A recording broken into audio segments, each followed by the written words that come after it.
박동수는 마당의 매화나무 앞에 서서 올해도 꽃이 피었다는 사실을 확인했습니다. 가지마다 하얀 꽃송이가 달렸고 바람이 불 때마다 고개를 흔들었습니다. 그는 손을 뻗어 한 송이를 만졌습니다. 꽃잎은 부드러웠지만 그의 손가락 끝은 거칠었습니다. 조선소에서 쇠를 만지던 세월이 남긴 흔적이었습니다.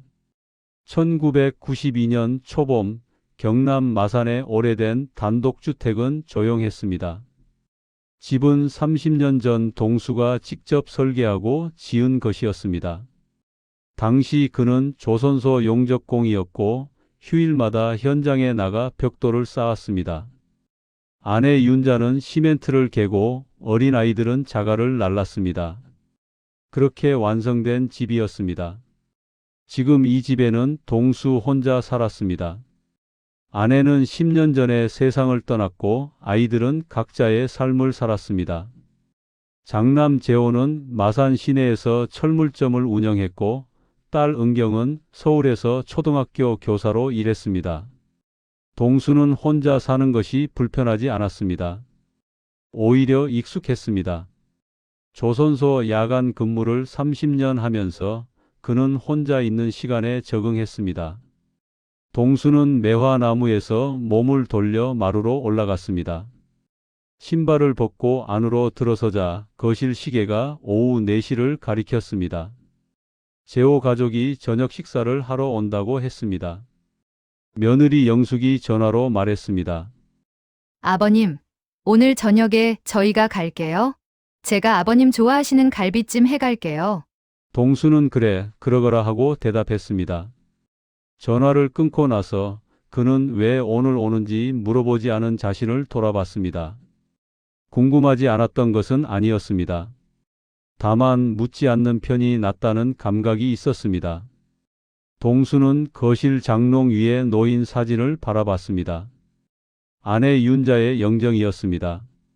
사진 속 윤자는 환하게 웃고 있었습니다. 동수는 그 웃음이 자신을 향한 것이었는지 아니면 사진사를 향한 것이었는지 생각했습니다. 그는 사진 앞에 놓인 물컵에 물을 갈았습니다. 물은 매일 갈았습니다. 윤자가 살아있을 때 그녀는 늘 아침마다 물 한 잔을 마셨습니다. 동수는 그 습관을 기억했습니다. 저녁 6시 재호의 차가 골목 안으로 들어왔습니다. 동수는 마루에 앉아 신문을 보다가 고개를 들었습니다. 차 문이 열리고 재호와 영숙 그리고 손자 민준이가 내렸습니다. 민준이는 중학교 2학년이었습니다. 아이는 가방을 메고 고개를 숙인 채 걸어왔습니다. 아버지, 안녕하세요. 재호가 먼저 인사했습니다. 동수는 고개를 끄덕였습니다. 영숙은 손에 큰 냄비를 들고 있었습니다. 아버님, 갈비찜 해왔어요. 드시기 편하게 뼈도 발라놨어요. 동수는 수고했어 하고 말했습니다. 영숙은 부엌으로 들어가 상을 차렸고 동수는 재호와 민준과 함께 거실에 앉았습니다. 민준이는 할아버지를 힐끗 보다가 시선을 바닥으로 내렸습니다. 동수는 손자에게 물었습니다. 학교는 잘 다니고 있지? 네, 민준이의 대답은 짧았습니다. 동수는 더 이상 묻지 않았습니다. 아이는 긴장해 있었습니다. 동수는 그 긴장이 자신 때문인지 아니면 다른 이유 때문인지 알 수 없었습니다. 상이 차려지자 4사람은 식탁에 둘러앉았습니다. 갈비찜은 따뜻했고 냄새가 좋았습니다. 동수는 젓가락을 들었습니다. 영숙이 밥을 떠서 그의 앞에 놓았습니다. 아버님, 많이 드세요? 동수는 한 숟가락 떠서 입에 넣었습니다. 간이 적당했습니다. 그는 고개를 끄덕이며 말했습니다. 잘 먹겠습니다. 식사는 조용하게 이어졌습니다. 재호는 몇 번 동수를 쳐다봤지만 말을 꺼내지 않았습니다. 영숙은 민준이의 반찬을 챙기며 작은 소리로 많이 먹어 하고 말했습니다. 동수는 밥을 먹으면서 이 고요함이 자연스럽지 않다는 것을 느꼈습니다. 밥을 다 먹고 영숙이 차를 내왔습니다. 동수는 차를 한 모금 마셨습니다. 재호가 목을 가다듬었습니다. 아버지, 동수는 재호를 바라봤습니다. 재호는 잠시 망설이다가 입을 열었습니다. 저희가 아버지를 모신 지도 벌써 10년이 넘었습니다. 동수는 차를 내려놓았습니다. 재호의 말은 계속 이어졌습니다. 물론 당연한 일이고 저희도 기쁘게 하고 있습니다. 그런데 요즘 이 동네에 재개발 이야기가 나오고 있어서요. 동수는 아무 말도 하지 않았습니다. 재호는 영숙을 힐끗 보았고 영숙은 부드럽게 말을 이었습니다. 아버님, 세금 문제도 있고 해서요. 명의를 잠깐만 저희 쪽으로 옮겨놓으면 나중에 절차가 훨씬 간단해진다고 하더라고요. 동수는 두 사람을 번갈아 보았습니다. 그들의 얼굴은 진지했습니다. 동수는 천천히 고개를 끄덕였습니다. 그래, 알겠다.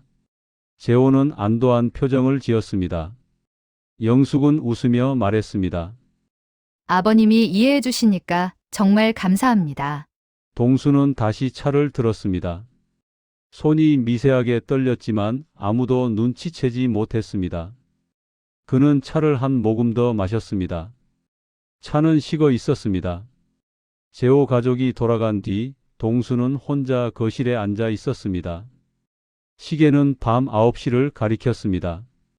그는 장롱 서랍을 열고 오래된 공책 한 권을 꺼냈습니다. 조선소 시절부터 써온 일지였습니다. 그는 펜을 들고 오늘 날짜를 적었습니다. 그리고 한 줄을 더 적었습니다. 모신 지 10년이 넘었다는 말을 처음 들었다.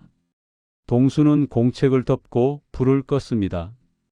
어둠 속에서 그는 매화나무가 서 있는 마당을 바라봤습니다. 꽃은 보이지 않았지만 거기 있다는 것을 알았습니다. 바람이 불었고 나뭇가지가 흔들리는 소리가 들렸습니다.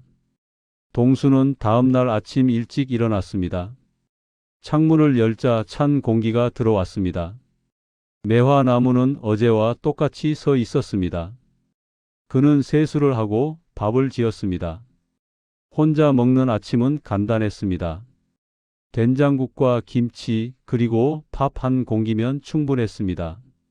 식사를 마치고 동수는 거실 책상 앞에 앉았습니다. 서랍 안에는 서류봉투가 하나 있었습니다. 집 등기부등본과 통장 그리고 아내 윤자의 이름이 적힌 옛 문서들이 들어 있었습니다. 그는 봉투를 꺼내 무릎 위에 올려놓았습니다. 무게가 느껴졌습니다. 명의를 잠깐만 옮겨놓으면 영숙의 목소리가 귓가에 맴돌았습니다. 동수는 봉투를 다시 서랍에 넣었습니다. 서랍을 닫는 소리가 조용했습니다. 오전 10시쯤 전화벨이 울렸습니다. 동수는 수화기를 들었습니다. 아버지, 저 재호입니다. 그래. 어제 말씀드린 거 생각해 보셨어요? 동수는 잠시 침묵했습니다. 재호의 목소리는 조급했습니다. 아버지, 재개발 이야기가 빠르게 진행되고 있어요. 이 동네 사람들도 다 준비하고 있고요. 우리만 늦으면 나중에 손해볼 수 있어요. 재개발이 확정된 건 아니지? 아직은 아니지만 곧 발표된다고 하더라고요. 그러니까 미리 준비해놔야 하는 거 아니겠습니까? 동수는 천천히 말했습니다. 그건 나도 알고 있다. 그런데 왜 명의를 바꿔야 하는지는 모르겠구나. 재호는 한숨을 쉬었습니다. 아버지, 세금 문제가 복잡해요. 명의가 아버지 앞으로 되어 있으면 나중에 상속세도 내야 하고 그냥 미리 정리해 두는 게 나아요. 저희한테도 아버지한테도요. 동수는 수화기를 귀에서 조금 떼었습니다. 재호의 목소리가 멀어졌습니다. 그는 다시 수화기를 귀에 댔습니다. 알겠다. 생각해보마. 아버지, 너무 오래 생각하시면 안 돼요. 시간이 없어요. 동수는 대답하지 않았습니다. 재호가 먼저 전화를 끊었습니다. 동수는 수화기를 내려놓고 창밖을 바라봤습니다. 골목 끝에 재혼의 철물점 간판이 보였습니다. 10년 전 재호가 가게를 열 때 동수는 돈을 보탰습니다. 재호는 나중에 꼭 갚겠습니다 하고 말했습니다. 동수는 그 말을 믿었습니다. 아니, 믿는 척 했습니다. 점심 무렵 영숙이 전화를 걸어왔습니다. 아버님, 점심 드셨어요? 응, 먹었다. 뭐 드셨어요? 제가 반찬 좀 가져다 드릴까요? 괜찮다. 집에 있는 거 먹으면 돼. 영숙은 잠시 말을 멈췄다가 다시 입을 열었습니다. 아버님, 어제 말씀드린 거요. 저희가 욕심내서 그러는 거 아니에요. 진짜 아버님 생각해서 하는 말이에요. 동수는 듣고 있었습니다. 영숙의 목소리는 부드러웠지만 그 안에 다급함이 섞여 있었습니다. 명의만 잠깐 저희 쪽으로 옮겨놨다가 나중에 다시 아버님께 돌려드릴 수도 있어요. 그냥 서류상으로만요. 아버님은 계속 여기 사시는 거고요. 동수는 천천히 물었습니다. 그럼 언제 돌려주는데? 영숙은 잠깐 머뭇거렸습니다. 그건 재개발 절차가 끝나고 나면요. 그게 언제쯤인데?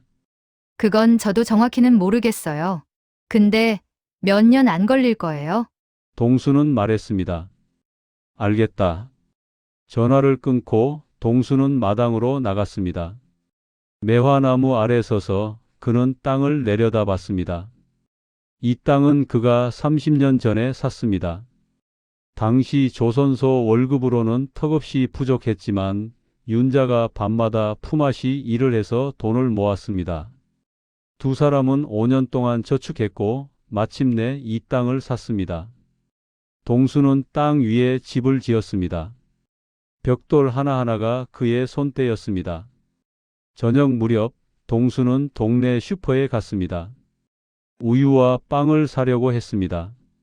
계산대에서 슈퍼 주인 김 씨가 말했습니다. 박 선생님, 요즘 이 동네 재개발 이야기 많이 들으셨죠? 동수는 고개를 끄덕였습니다. 아들 있으시니까 편하시겠네요. 다들 벌써 준비하고 있어요. 명예 정리하고 서류 챙기고요. 박 선생님 댁은 어떻게 하실 거예요? 아직 생각 중이야. 김 씨는 웃었습니다. 아들 있으시니까 편하시겠네요. 저희는 자식도 없고 둘이서 다 알아서 해야 해요. 동수는 돈을 내고 슈퍼를 나왔습니다. 골목을 걸어 집으로 돌아오는 길에 그는 이웃집 담벼락에 붙은 전단지를 봤습니다. 재개발 설명의 안내라는 글씨가 크게 쓰여 있었습니다. 동수는 전단지를 떼어 주머니에 넣었습니다. 집에 돌아와 동수는 거실에 앉아 전단지를 펼쳤습니다. 설명회는 다음 주 토요일 동네 주민센터에서 열린다고 했습니다. 그는 전단지를 탁자 위에 놓았습니다. 밤이 되었습니다. 동수는 공책을 꺼내 오늘 날짜를 적었습니다. 그리고 펜을 들고 생각했습니다. 무엇을 쓸까? 그는 한참을 망설이다가 한 줄을 적었습니다. 명의를 옮기라는 말이 오늘 또 나왔다. 재호는 조급하고 영숙은 부드럽다. 동수는 다음 줄에 또 한 문장을 추가했습니다. 가족을 위해서라는 말이 반복될수록 내 마음은 더 다친다. 그는 공책을 덮고 불을 껐습니다. 어둠 속에서 동수는 천장을 바라봤습니다. 천장에는 아무것도 보이지 않았습니다. 하지만 그는 무언가가 변하고 있다는 것을 느꼈습니다. 아주 천천히 조용하게. 바람이 창문을 흔들었고 동수는 눈을 감았습니다. 동수는 새벽 5시에 눈을 떴습니다. 잠이 깊지 않았습니다. 꿈을 꾸었지만 내용은 기억나지 않았습니다. 그는 이불을 개고 마루로 나왔습니다. 어둠이 아직 남아 있었습니다. 세수를 하고 동수는 거실 책상 앞에 앉았습니다. 어젯밤 닫아둔 공책이 그대로 놓여 있었습니다. 그는 공책을 펼쳤습니다. 30년 전부터 써온 일지였습니다. 조선소 시절 그는 매일 작업 내용을 기록했습니다. 어느 배를 만들었고, 어느 부분을 용접했고, 몇 시에 퇴근했는지. 간단한 메모였지만 동수에게는 중요했습니다. 기록하지 않으면 잊혀진다고 생각했습니다. 은퇴한 뒤에도 그는 공책을 놓지 않았습니다. 아내 윤자가 아팠을 때 그는 병원 방문 일자와 약 이름을 적었습니다. 윤자가 세상을 떠난 날도 적었습니다. 장례식장 이름, 조문객 수, 날씨까지. 동수는 슬픔을 기록으로 남겼습니다. 그는 펜을 들고 새 페이지에 오늘 날짜를 적었습니다. 그리고 한참을 망설이다가 한 문장을 썼습니다. 나는 지금 아버지인가 재산인가. 문장을 쓰고 나니 가슴이 답답했습니다. 동수는 펜을 내려놓고 창밖을 봤습니다. 어둠이 걷히고 있었습니다. 매화나무가 희미하게 보였습니다. 아침을 먹고 동수는 산책을 나갔습니다. 골목을 걸어 동네 뒷산으로 올라갔습니다. 산길은 익숙했습니다. 그는 매주 이 길을 걸었습니다. 30분쯤 오르자 정자가 나왔습니다. 동수는 정자에 앉아 숨을 고르었습니다. 정자 앞 벤치에 동네 노인 한 명이 앉아 있었습니다. 이름은 최 노인이었습니다. 동수와 같은 또래였습니다. 최 노인이 먼저 말을 걸었습니다. 박 선생, 오늘도 산책이요. 그렇소. 요즘 이 동네 재개발 소문 때문에 다들 난리더만. 박 선생 댁은 어떻게 할 거요? 동수는 잠시 생각하다가 대답했습니다. 아직 모르겠소. 최 노인은 웃었습니다. 나도 마찬가지요. 아들놈이 집 명의를 자기 앞으로 하자고 하는데 내가 그러면 뭐가 남겠소? 집 한 채밖에 없는데. 동수는 최 노인을 바라봤습니다. 최 노인의 얼굴에는 피곤함이 묻어 있었습니다. 박 선생은 아들이 효자라고 들었소. 부럽소이다. 동수는 대답하지 않았습니다. 효자. 그 단어가 낯설었습니다. 재호는 한 달에 한두 번 찾아왔습니다. 명절에는 왔고 생일에도 왔습니다. 하지만 그것이 효도인지 동수는 확신할 수 없었습니다. 최 노인이 일어서며 말했습니다. 나는 내려가겠소. 박 선생도 몸 조심하시오. 동수는 고개를 끄덕였습니다. 최 노인이 산길을 내려가고 동수는 혼자 정자에 앉아 있었습니다. 그는 아내 윤자를 떠올렸습니다. 윤자는 생전에 자주 말했습니다. 애들 밑에 기대지는 말아요. 기대면 무너져요. 당시 동수는 그 말을 이해하지 못했습니다. 가족을 믿는 것과 기대는 것이 어떻게 다른지 몰랐습니다. 하지만 지금은 조금 알 것 같았습니다. 믿는 것은 그들이 제 길을 가도록 놔두는 것이었고, 기대는 것은 그들이 자신을 지켜주기를 바라는 것이었습니다. 동수는 일어서서 산을 내려왔습니다. 집에 돌아오니 현관문 앞에 봉투 하나가 놓여 있었습니다. 동수는 봉투를 집어들었습니다. 봉투 안에는 서류 몇 장이 들어 있었습니다. 그는 서류를 꺼내 읽었습니다. 부동산 명의 이전 동의서라는 제목이 보였습니다. 서류에는 동수의 이름과 재호의 이름이 적혀 있었습니다. 동의서 하단에는 서명란이 있었습니다. 동수의 서명을 기다리고 있었습니다. 동수는 서류를 들고 거실로 들어갔습니다. 그는 탁자 위에 서류를 내려놓았습니다. 한참을 바라보다가 그는 서류를 서랍 안에 넣었습니다. 서랍을 닫았습니다. 저녁이 되었습니다. 동수는 혼자 밥을 먹었습니다. 식사를 마치고 설거지를 하고 거실로 돌아왔습니다. 공책이 책상 위에 있었습니다. 그는 공책을 펼쳤습니다. 오늘 날짜 아래 빈 줄이 있었습니다. 동수는 펜을 들었습니다. 그리고 천천히 한 문장을 적었습니다. 서류가 왔다. 서명을 기다리고 있다. 나는 아직 준비가 안 됐다. 그는 다음 줄에 또 한 문장을 추가했습니다. 윤자의 말이 맞았다. 기대면 무너진다. 동수는 공책을 덮고 불을 껐습니다. 어둠 속에서 그는 서랍을 바라봤습니다. 서랍 안에는 서류가 들어 있었습니다. 서명을 기다리는 서류. 동수는 알았습니다. 이제 이전으로 돌아갈 수 없다는 것을. 서류가 온 지 사흘이 지났습니다. 동수는 서랍을 열지 않았습니다. 재호에게서 전화가 2번 왔지만 받지 않았습니다. 영숙도 1번 전화했습니다.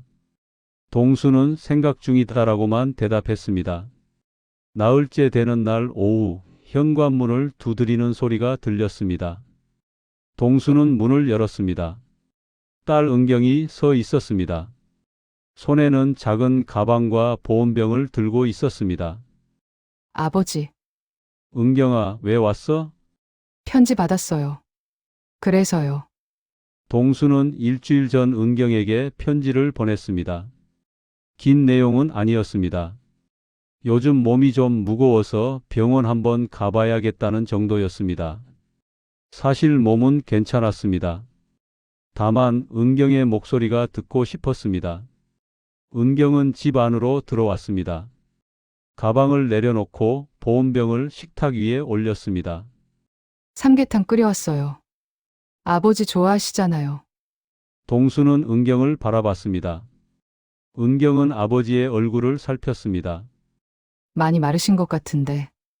밥 잘 챙겨 드세요? 먹고 있다. 진짜요? 냉장고 좀 봐도 돼요? 은경은 부엌으로 가서 냉장고를 열었습니다. 안에는 김치 하나와 우유 한 팩, 그리고 오래된 반찬 몇 개가 있었습니다. 은경은 냉장고를 닫고 아버지를 돌아봤습니다. 이렇게 드시면 안 돼요. 제가 반찬 좀 만들어 놓을게요. 괜찮다. 내가 바쁠 텐데. 저 안 바빠요. 은경은 부엌에서 앞치마를 꺼내 입었습니다. 그리고 냉장고를 다시 열어 무엇을 만들 수 있을지 살폈습니다. 동수는 거실에 앉아 딸의 뒷모습을 바라봤습니다. 은경은 윤자를 닮았습니다. 말수가 적고 행동이 먼저였습니다. 1시간쯤 지나 은경은 된장찌개와 시금치나물, 계란찜을 만들었습니다. 그리고 아버지를 불렀습니다. 아버지, 밥 드세요. 동수는 식탁에 앉았습니다. 은경이 밥을 떠서 그의 앞에 놓았습니다. 김이 올라왔습니다. 동수는 젓가락을 들었습니다. 된장찌개 한 숟가락을 떠서 입에 넣었습니다. 간이 딱 맞았습니다. 맛있구나. 많이 드세요. 두 사람은 조용히 밥을 먹었습니다. 은경은 아버지의 그릇이 비면 반찬을 더 올려 놓았습니다. 동수는 오랜만에 배가 부를 때까지 먹었습니다. 밥을 다 먹고 은경이 차를 내왔습니다. 아버지, 병원은 언제 가실 거예요? 아직 안 갔다. 그럼 내일 같이 가요. 제가 모실게요. 동수는 고개를 끄덕였습니다. 은경은 차를 한 모금 마시다가 말했습니다. 오빠한테 전화 왔어요. 아버지 집 이야기 들었어요. 동수는 은경을 바라봤습니다. 은경은 차를 내려놓았습니다. 아버지 생각은 어떠세요? 모르겠다. 서두르실 필요 없어요. 천천히 생각하세요. 동수는 물었습니다. 너는 어떻게 생각하느냐? 은경은 잠시 망설이다가 대답했습니다. 저는 아버지가 원하시는 대로 하시는 게 맞다고 생각해요. 집은 아버지 거니까요. 재호가 뭐라고 하던? 명예 이전하면 세금 문제가 해결된다고 했어요. 근데 저는 그게 가장 중요한 건 아니라고 봐요. 동수는 물었습니다. 그럼 뭐가 중요한데? 은경은 아버지의 눈을 똑바로 봤습니다. 아버지가 편안하신 게 중요하죠. 동수는 아무 말도 하지 않았습니다. 은경의 말은 간단했지만 무거웠습니다. 재호는 한 번도 그런 질문을 하지 않았습니다. 아버지는 어떻게 하고 싶으세요? 라는 질문. 재호는 늘 이게 좋다, 저게 낫다고만 말했습니다. 은경이 일어서서 설거지를 했습니다. 동수는 거실로 가서 소파에 앉았습니다. 창밖으로 해가 지고 있었습니다.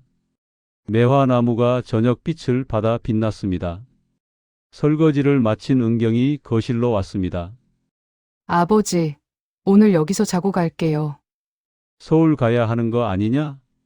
괜찮아요. 내일 올라가면 돼요. 은경은 아버지 곁에 앉았습니다. 동수는 딸의 손을 봤습니다. 손이 거칠었습니다. 분필 가루 때문일 것이었습니다. 은경은 초등학교에서 20년 넘게 아이들을 가르쳤습니다. 결혼은 하지 않았습니다. 동수가 한때 걱정했지만 은경은 혼자가 편해요라고 말했습니다. 밤이 되었습니다. 은경은 아버지의 방을 정리하고 자신은 작은 방에서 잤습니다. 동수는 침대에 누웠지만 잠이 오지 않았습니다. 거실에서 은경이 움직이는 소리가 들렸습니다. 뭔가를 정리하는 소리였습니다. 동수는 일어나 거실로 나갔습니다. 은경이 책장 앞에 서서 먼지를 닦고 있었습니다. 안 자느냐? 은경은 돌아봤습니다. 아버지야말로요. 왜 안 주무세요? 그냥 잠이 안 와서. 은경은 걸레를 내려놓고 소파에 앉았습니다. 동수도 옆에 앉았습니다. 아버지, 하고 싶은 말씀 있으시면 하세요. 동수는 잠시 말을 고르다가 입을 열었습니다. 재호가 서류를 보냈다. 명예 이전 동의서. 그래요? 서명하라고. 은경은 조용히 들었습니다. 동수는 계속 말했습니다. 재호는 나를 위해서라고 했다. 세금도 줄이고 나중에 상속도 편하게 하려고. 근데 나는 잘 모르겠구나. 뭐가요? 이게 정말 나를 위한 건지 재호를 위한 건지. 은경은 아버지의 손을 잡았습니다. 아버지, 명의가 누구 앞으로 되든 이 집은 아버지 집이에요. 아버지가 여기서 사시는 게 중요하죠. 그런데 명의가 재호 앞으로 넘어가면 나는 뭐가 되는 거냐? 은경은 대답하지 않았습니다. 동수는 한숨을 쉬었습니다. 내 엄마가 살아있을 때 자주 말했다. 애들 믿되 기대지는 말라고. 나는 그때 무슨 말인지 몰랐는데 이제 알 것 같다. 은경은 아버지의 손을 꽉 잡았습니다. 아버지, 서두르지 마세요. 천천히 결정하세요. 제가 도와드릴게요. 동수는 딸을 바라봤습니다. 은경의 눈에는 눈물이 맺혀 있었습니다. 하지만 흘리지는 않았습니다. 동수는 고개를 끄덕였습니다. 고맙다. 두 사람은 한참을 말없이 앉아 있었습니다. 밤은 깊어갔고 집은 조용했습니다. 다음 날 아침 은경은 아침을 차려주고 서울로 돌아갔습니다. 현관문 앞에서 은경이 말했습니다. 아버지, 필요한 거 있으면 언제든 전화하세요. 제가 바로 내려올게요. 그래. 조심해서 가거라. 은경이 떠나고 동수는 혼자 남았습니다. 그는 거실로 가서 서랍을 열었습니다. 명예 이전 동의서가 그대로 있었습니다. 동수는 서류를 꺼내 책상 위에 올려놓았습니다. 그리고 펜을 들었습니다. 하지만 서명하지 않았습니다. 그는 서류를 다시 서랍에 넣었습니다. 동수는 알았습니다. 아직 결정할 때가 아니라는 것을. 하지만 그는 또한 알았습니다. 이 문제는 곧 다시 찾아올 것이라는 것을. 은경이 떠난 지 이틀이 지났습니다. 동수는 아침을 먹고 산책을 나갔습니다. 평소처럼 뒷산 정자까지 올라갔다가 집으로 돌아왔습니다. 오전 11시쯤이었습니다. 현관문을 열고 들어서는 순간 동수는 멈춰 섰습니다. 현관 신발장에 구두 한 켤레가 놓여 있었습니다. 재호의 구두였습니다. 동수는 천천히 안으로 들어갔습니다. 거실에서 인기척이 들렸습니다. 재호가 책상 앞에 앉아 있었습니다. 손에는 서류봉투가 들려 있었습니다. 동수의 서류봉투였습니다. 아버지, 다녀오셨어요? 재호가 일어서며 말했습니다. 동수는 재호를 바라봤습니다. 어떻게 들어온 거냐? 예비 열쇠 있잖아요. 아버지, 산책 가신 걸 알아서 들어왔어요. 동수는 재호의 손에 든 봉투를 봤습니다. 재호가 봉투를 내려놓으며 말했습니다. 아버지, 서류 아직 서명 안 하셨네요. 그게 무슨 상관이냐? 상관 있죠? 시간이 없어요. 재개발 발표가 이번 주 금요일이에요. 그 전에 명의를 정리해놔야 해요. 동수는 천천히 물었습니다. 그래서 내 서랍을 뒤진 거냐? 재호는 잠시 머뭇거렸습니다. 뒤진 게 아니라 확인한 거예요. 아버지가 전화도 안 받으시고 은경이한테만 연락하시니까 걱정돼서요. 걱정? 동수의 목소리가 낮아졌습니다. 재호는 한숨을 쉬었습니다. 아버지, 왜 이렇게 어렵게 하세요? 저희가 욕심 부리는 거 아니에요. 아버지 생각해서 하는 말이라고요. 내 생각은 물어보지도 않고? 재호는 말을 멈췄습니다. 동수는 봉투를 집어들었습니다. 봉투가 조금 구겨져 있었습니다. 누군가 여러 번 만진 흔적이었습니다. 이 안에 뭐가 있는지 다 봤구나. 아버지, 저는 그냥 통장도 봤지? 재호는 대답하지 않았습니다. 동수는 봉투를 책상 위에 내려놓았습니다. 재호야, 나는 내 아버지다. 재산이 아니라. 무슨 말씀을 그렇게 하세요? 저도 아버지, 아들이에요. 그럼 아들답게 행동해라. 아버지 몰래 서랍 뒤지는 게 아들이 할 짓이냐? 재호의 얼굴이 굳었습니다. 아버지, 저는 지금 가족을 위해서 하는 거예요. 이 집이 재개발되면 보상금이 나와요. 그 돈으로 아버지도 편하게 사실 수 있고 저희도 생활이 나아질 수 있어요. 왜 그걸 모르세요? 나는 여기가 편하다. 여기가 뭐가 편해요? 낡은 집에 혼자 사시면서요? 동수는 재호를 똑바로 봤습니다. 이 집은 내가 지었다. 내 엄마랑 함께 벽돌 하나하나 내 손으로 쌓았어. 그게 낡았다고? 재호는 목소리를 높였습니다. 아버지, 지금 세상이 어떻게 돌아가는지 아세요? 이런 기회 놓치면 끝이에요. 다시 안 와요. 기회? 동수의 목소리가 떨렸습니다. 너한테는 이게 기회구나. 내 아버지 집이 기회. 재호는 입술을 깨물었습니다. 잠시 침묵이 흘렀습니다. 재호가 다시 입을 열었습니다. 아버지, 저 지난 10년 동안 뭐 했는지 아세요? 뭘 했는데? 아버지 모셨어요. 혼자 사시는 거 걱정해서 매주 왔어요. 명절마다 왔고 생일마다 왔어요. 은경이는 서울에 있으면서 뭐 했어요? 1년에 몇 번이나 왔어요? 동수는 대답하지 않았습니다. 재호는 계속 말했습니다. 저는 아버지 가까이 살면서 책임졌어요. 그런데 왜 은경이한테만 전화하세요? 왜 저는 믿지 않으세요? 너를 안 믿는 게 아니다. 그럼 뭐예요? 동수는 천천히 말했습니다. 너는 나를 모셨지만 나를 보지는 않았다. 재호는 멍하니 아버지를 봤습니다. 무슨 말씀이세요? 너는 1년에 12번 왔다. 근데 한 번도 내가 뭘 원하는지 물어본 적이 없어. 재호의 얼굴이 빨개졌습니다. 저는 아버지를 위해서. 아니다. 동수의 목소리는 단호했습니다. 너는 내 마음 편하려고 온 거야. 효도했다는 증거를 만들려고. 재호는 자리에서 일어났습니다. 손이 떨렸습니다. 아버지, 정말 그렇게 생각하세요? 제가 10년 동안 한 게 그냥 증거 만들기였어요? 동수는 재호를 바라봤습니다.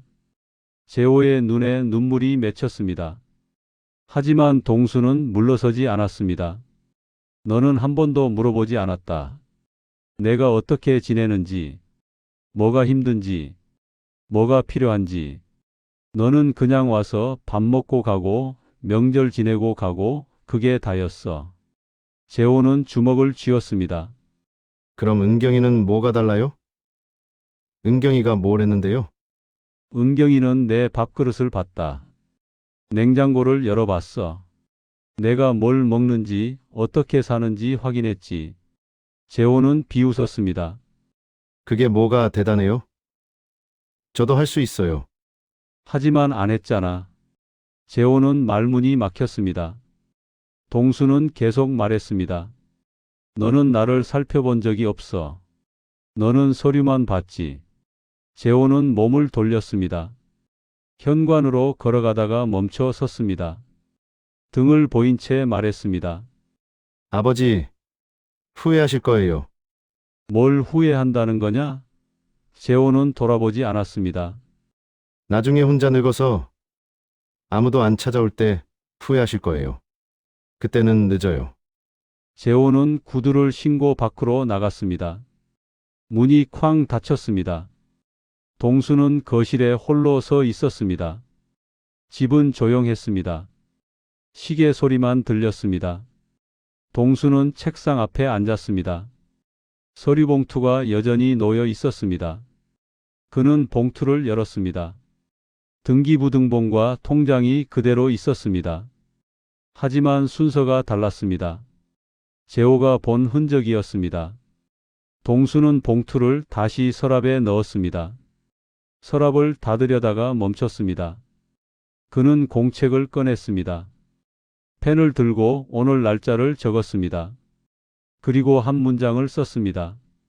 재호가 내 서랍을 뒤졌다. 훔친 건 없지만 본 건 전부다. 동수는 펜을 들고 다음 줄을 적으려다가 멈췄습니다. 손이 떨렸습니다.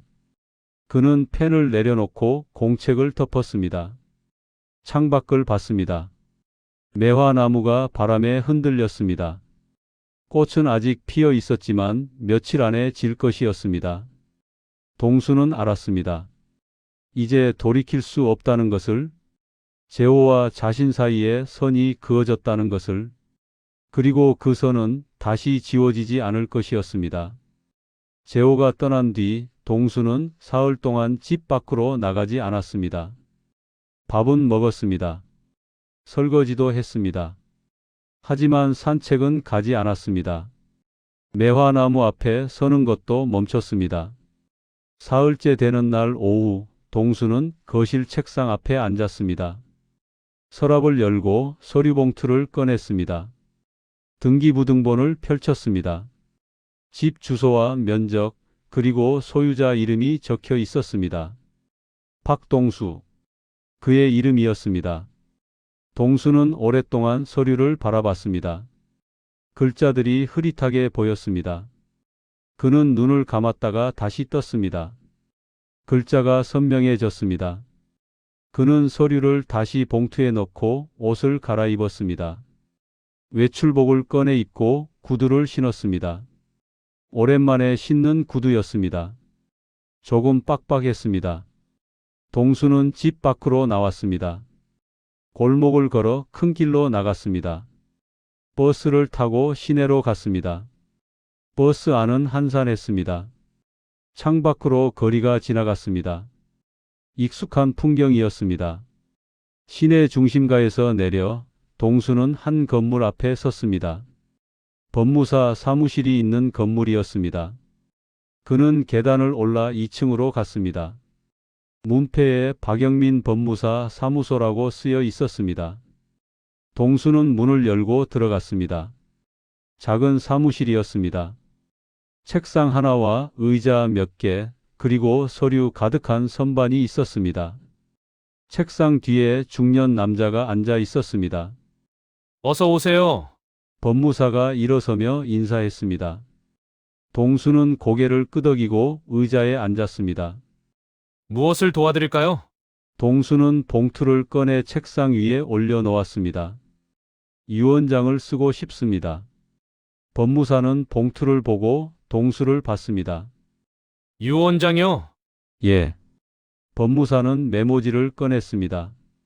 재산 목록부터 말씀해 주시겠습니까? 동수는 천천히 말했습니다. 집 한 채 있습니다.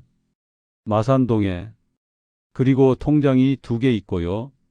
법무사가 메모하며 물었습니다. 상속인은 누구로 하시겠습니까? 동수는 잠시 생각했습니다. 딸, 박은경. 법무사는 고개를 들었습니다. 아들은 안 계십니까? 있습니다. 그럼 두 분에게 나누시는 게 동수는 말을 끊었습니다. 아들한테는 주지 않습니다. 법무사는 펜을 멈췄습니다. 동수는 계속 말했습니다. 딸한테만 줍니다. 조건이 하나 있습니다. 조건이요? 내 삶을 방해하지 말라는 것. 내가 이 집에서 죽을 때까지 명의를 바꾸거나 팔거나 하지 말라는 것. 법무사는 메모했습니다. 그리고 조심스럽게 물었습니다.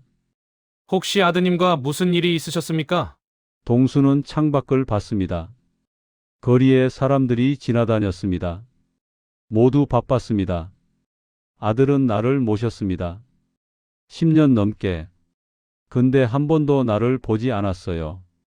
법무사는 아무 말도 하지 않았습니다. 동수는 다시 법무사를 봤습니다. 딸은 1년에 몇 번 안 왔습니다. 근데 올 때마다 내 냉장고를 열어봤어요. 내가 뭘 먹는지 확인했죠. 법무사는 고개를 끄덕였습니다. 알겠습니다. 유언장 작성하겠습니다. 1시간쯤 지나 유언장이 완성되었습니다. 법무사가 서류를 건네며 말했습니다. 확인하시고 서명해 주세요. 동수는 서류를 읽었습니다. 또박또박 쓰여 있었습니다. 그는 펜을 들고 이름을 적었습니다. 박동수. 글씨가 조금 떨렸지만 알아볼 수 있었습니다. 공증도 필요합니다. 제가 증인으로 서명할게요. 법무사가 서명하고 도장을 찍었습니다. 동수는 유언장을 봉투에 넣었습니다. 이거 언제 효력이 생깁니까? 돌아가신 뒤입니다. 그 전까지는 언제든 변경 가능하고요. 동수는 고개를 끄덕였습니다. 수고하셨습니다. 법무사 사무실을 나와 동수는 거리를 걸었습니다. 봉투를 가방에 넣고 천천히 걸었습니다. 해가 기울고 있었습니다. 그는 버스 정류장으로 가지 않고 계속 걸었습니다.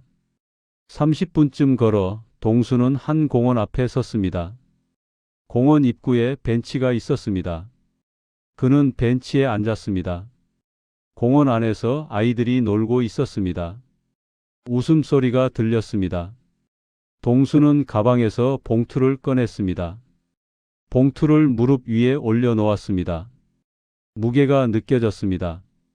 가볍지 않았습니다. 그는 생각했습니다. 재호는 화를 낼 것입니다. 당연했습니다. 10년을 모셨는데 아무것도 받지 못한다면. 하지만 동수는 후회하지 않았습니다. 늙으면 약해지는 게 아니라 분명해진다. 동수는 처음으로 이 문장을 속으로 말했습니다. 젊었을 때 그는 모든 것을 참았습니다. 아내를 위해서, 아이들을 위해서, 가족을 위해서. 하지만 이제는 달랐습니다. 이제는 자신을 위해서 선택할 수 있었습니다. 동수는 봉투를 가방에 다시 넣었습니다. 벤치에서 일어나 집으로 향했습니다. 버스를 타고 골목으로 들어섰습니다. 집이 보였습니다. 매화나무가 서 있었습니다. 집에 들어와 동수는 봉투를 서랍 깊숙이 넣었습니다. 서랍을 닫고 그는 공책을 꺼냈습니다. 펜을 들고 오늘 날짜를 적었습니다. 그리고 한 문장을 썼습니다. 오늘 유언장을 썼다. 재산은 나눌 수 있어도 존엄은 양보하면 끝이다. 동수는 공책을 덮고 창밖을 봤습니다. 매화꽃이 바람에 흔들렸습니다. 꽃잎 몇 개가 떨어졌습니다. 곧 다 질 것이었습니다. 하지만 내년 봄이 오면 다시 필 것이었습니다. 동수는 그것을 알았습니다. 유언장을 쓴 지 한 달이 지났습니다. 계절은 초여름으로 접어들었습니다. 매화꽃은 이미 졌고 나무에는 초록 잎이 무성했습니다. 동수는 다시 산책을 나갔습니다. 매일 아침 뒷산 정자까지 올라갔다가 내려왔습니다. 재호에게서 연락은 없었습니다. 동수도 전화하지 않았습니다. 영숙이 한번 문자를 보냈습니다. 아버님, 건강하세요? 라는 짧은 내용이었습니다. 동수는 답장하지 않았습니다. 은경은 일주일에 한 번씩 전화했습니다. 긴 통화는 아니었습니다. 아버지 밥 드셨어요? 몸은 괜찮으세요? 간단한 질문들이었습니다. 동수는 그래, 잘 먹고 있다, 괜찮다 하고 대답했습니다. 어느 토요일 오후 은경이 내려왔습니다. 손에는 반찬통 몇 개를 들고 있었습니다. 동수는 현관문을 열어주었습니다. 아버지, 왔구나. 은경은 부엌으로 가서 반찬을 냉장고에 넣었습니다. 그리고 거실로 와서 아버지 옆에 앉았습니다. 오빠한테 전화 왔어요. 동수는 은경을 봤습니다. 은경은 조용히 말했습니다. 아버지가 유언장 쓰셨다고 들었대요. 누가 말했느냐? 동네 분이 오빠한테 말했나 봐요. 법무사 사무실 근처에서 아버지 보셨다고. 동수는 아무 말도 하지 않았습니다. 은경이 물었습니다.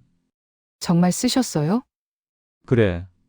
은경은 잠시 말을 멈췄다가 다시 입을 열었습니다. 저한테만 주신다고요? 그래. 왜요? 동수는 창밖을 봤습니다. 매화나무 잎이 바람에 흔들렸습니다. 너는 내 냉장고를 열어봤으니까. 은경은 아버지를 바라봤습니다. 동수는 계속 말했습니다. 재호는 10년 동안 왔지만 한 번도 내가 뭘 먹는지 보지 않았어. 너는 1년에 몇 번 안 왔지만 올 때마다 확인했지. 그 차이야. 은경의 눈에 눈물이 맺혔습니다. 하지만 말하지 않았습니다. 동수가 은경의 손을 잡았습니다. 유언장에 조건이 하나 있다. 뭐예요? 내가 이 집에서 죽을 때까지 명의를 바꾸거나 팔지 말라는 것. 그리고 내 삶을 방해하지 말라는 것. 은경은 고개를 끄덕였습니다. 그렇게 할게요. 재호한테 미안하다고 전해라. 하지만 이건 바꿀 수 없다. 은경은 아버지의 손을 꽉 잡았습니다. 오빠도 언젠가는 이해할 거예요. 동수는 대답하지 않았습니다. 재호가 이해할지 안 할지는 중요하지 않았습니다. 중요한 건 동수 자신이 선택했다는 것이었습니다. 저녁이 되었습니다. 은경은 저녁을 차렸습니다. 된장찌개와 생선구이, 그리고 나물 몇 가지. 두 사람은 조용히 밥을 먹었습니다. 식사를 마치고 은경이 차를 내왔습니다. 아버지, 다음 주에도 올게요. 바쁠 텐데 괜찮겠느냐? 괜찮아요. 아버지 보러 오는 게 저한테도 좋아요. 동수는 차를 한 모금 마셨습니다. 따뜻했습니다. 은경이 돌아간 뒤 동수는 거실에 혼자 앉아 있었습니다. 시계는 밤 9시를 가리켰습니다. 그는 공책을 꺼냈습니다. 오늘 날짜를 적고 한참을 생각했습니다. 그리고 한 문장을 썼습니다. 은경이 왔다. 오빠 이야기를 꺼냈지만 나는 흔들리지 않았다. 동수는 다음 줄에 또 한 문장을 추가했습니다. 남는 것은 집이 아니라 삶을 대하는 방식이다. 공책을 덮고 동수는 불을 껐습니다. 어둠 속에서 마당이 보였습니다. 매화나무가 서 있었습니다. 꽃은 없었지만 나무는 살아 있었습니다.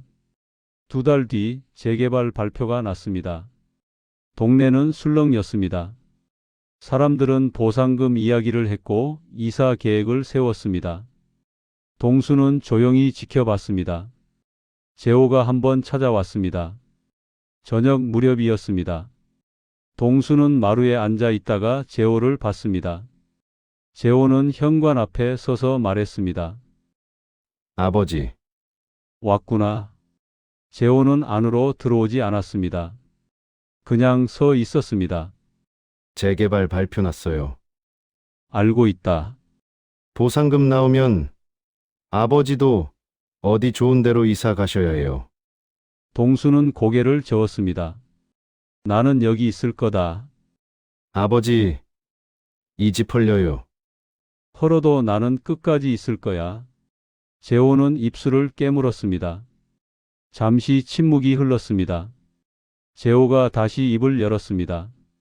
아버지, 저한테 왜 그러세요? 동수는 재호를 똑바로 봤습니다.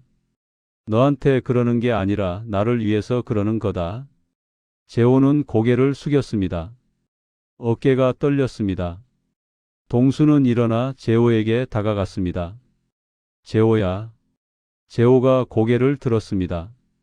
눈이 빨갛게 충혈되어 있었습니다. 너는 나와 살았지만 나를 모시진 않았다. 재호는 아무 말도 하지 못했습니다. 동수는 말을 이었습니다. 모신다는 건 함께 있는 게 아니야. 상대를 보는 거지. 너는 나를 보지 않았어. 재호는 고개를 떨구었습니다. 동수는 재호의 어깨에 손을 얹었습니다. 미안하다. 하지만 이건 바꿀 수 없다. 재호는 돌아섰습니다. 천천히 걸어 나갔습니다. 동수는 마루에 서서 재호의 뒷모습을 봤습니다. 재호는 골목 끝까지 가서 사라졌습니다. 동수는 집 안으로 들어왔습니다. 거실이 조용했습니다. 그는 창밖을 봤습니다. 어둠 속에서 매화나무가 서 있었습니다. 동수는 알았습니다. 재호는 다시 오지 않을 것이라는 것을. 하지만 그것도 괜찮았습니다. 동수는 더 이상 누군가의 기대에 맞춰 살지 않기로 했습니다. 그해 가을 동수는 여전히 그 집에 살았습니다. 재개발은 시작되었지만 동수의 집은 마지막까지 남았습니다. 주변 집들이 하나둘 비었지만 동수는 움직이지 않았습니다. 은경은 한 달에 2번 내려왔습니다. 반찬을 챙겨주고 청소를 도왔습니다. 두 사람은 많은 말을 나누지 않았습니다. 하지만 편안했습니다. 어느 날 저녁 동수는 공책을 펼쳤습니다. 마지막 페이지였습니다. 그는 펜을 들고 마지막 문장을 적었습니다. 집은 언젠가 사라질 것이다. 하지만 내가 선택한 이 삶의 방식은 남을 것이다. 동수는 공책을 덮었습니다. 창밖을 봤습니다. 매화나무는 여전히 서 있었습니다. 내년 봄이 오면 다시 꽃을 피울 것이었습니다. 동수는 미소 지었습니다. 처음으로 오랜만에. 그리고 불을 껐습니다. 겨울이 왔습니다. 동수는 여전히 그 집에 살았습니다. 재개발은 진행 중이었지만 동수의 집만 홀로 남아 있었습니다. 주변은 텅 비었고 공사 울타리가 쳐져 있었습니다. 동수는 새벽 6시에 일어났습니다. 세수를 하고 밥을 지었습니다. 혼자 먹는 아침은 여전히 간단했습니다. 된장국과 김치 그리고 밥 한 공기. 하지만 예전과 달랐습니다. 이제는 천천히 먹었습니다. 급할 것이 없었습니다. 아침을 마치고 동수는 마당으로 나갔습니다. 매화나무 앞에 섰습니다. 나무는 앙상했습니다. 잎도 없고 꽃도 없었습니다. 하지만 살아 있었습니다. 동수는 나무 줄기를 만졌습니다. 차가웠지만 단단했습니다. 올해도 피겠지. 동수는 혼잣말을 했습니다. 매화는 봄이 오면 다시 필 것이었습니다. 30년 동안 그랬듯이. 오전 10시쯤 전화벨이 울렸습니다. 동수는 수화기를 들었습니다. 아버지, 저예요. 은경의 목소리였습니다. 응. 이번 주 토요일에 갈게요. 김장김치 좀 가져갈게요. 그래. 조심해서 와라. 네. 아버지 건강하세요. 전화를 끊고 동수는 거실로 돌아왔습니다. 창밖으로 공사장이 보였습니다. 크레인이 움직이고 사람들이 일하고 있었습니다. 시끄러웠지만 동수는 신경 쓰지 않았습니다. 점심을 먹고 동수는 산책을 나갔습니다. 공사 울타리를 돌아 큰 길로 나갔습니다. 버스를 타고 시내로 갔습니다. 도서관에 들렀습니다. 책 2권을 빌렸습니다. 역사책과 수필집이었습니다. 도서관을 나와 동수는 카페에 들어갔습니다. 작은 카페였습니다. 커피 한 잔을 주문하고 창가 자리에 앉았습니다. 커피를 마시며 창밖을 봤습니다. 사람들이 지나다녔습니다. 모두 바빴습니다. 동수는 가방에서 수첩을 꺼냈습니다. 새 수첩이었습니다. 오래된 공책은 이미 다 채웠습니다. 그는 펜을 들고 오늘 날짜를 적었습니다. 겨울이 왔다. 매화나무는 잎을 다 떨어뜨렸지만 살아있다. 동수는 다음 줄을 적었습니다. 집 주변은 텅 비었다. 하지만 나는 여기 있다. 그는 수첩을 덮고 커피를 마셨습니다. 따뜻했습니다. 저녁 무렵 동수는 집으로 돌아왔습니다. 골목 입구에서 누군가 서 있는 것이 보였습니다. 가까이 가니 재호였습니다.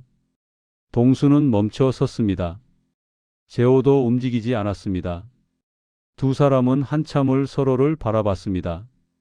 재호가 먼저 입을 열었습니다. 아버지, 왔구나. 재호는 손에 봉투 하나를 들고 있었습니다. 과일 좀 사왔어요. 동수는 봉투를 받았습니다.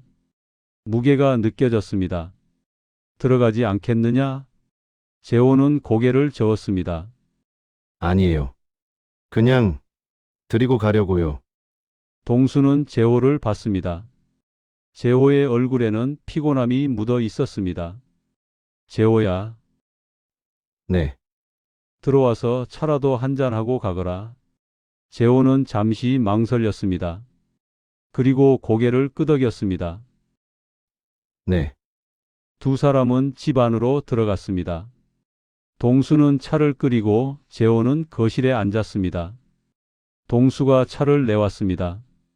재호는 차를 받아 들었습니다. 고맙습니다. 두 사람은 말없이 차를 마셨습니다.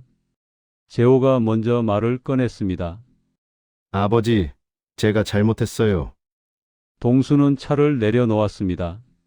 뭐가 잘못했다는 거냐? 아버지를 보지 않았어요.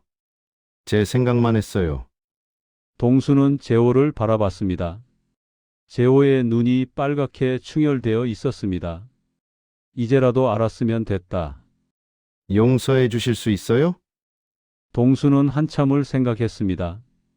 그리고 천천히 말했습니다. 용서는 내가 할 일이 아니다. 너는 그냥 앞으로 잘하면 돼. 재호는 고개를 숙였습니다. 동수는 계속 말했습니다. 집은 은경이한테 줄 거다. 그건 바꿀 수 없어. 하지만 너는 여전히 내 아들이야. 재호는 눈물을 닦았습니다. 네, 알겠습니다.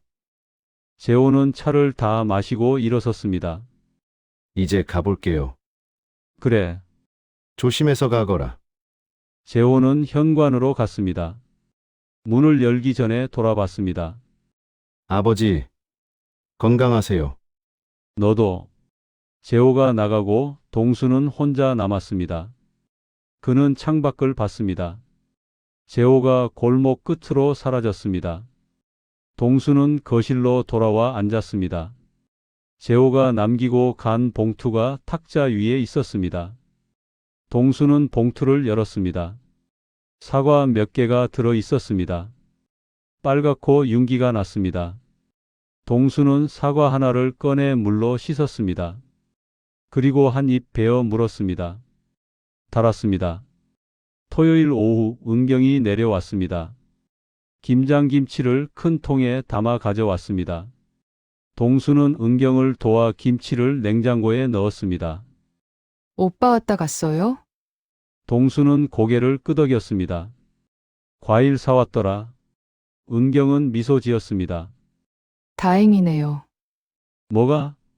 오빠가 다시 찾아온 게요. 동수는 아무 말도 하지 않았습니다. 은경이 말했습니다.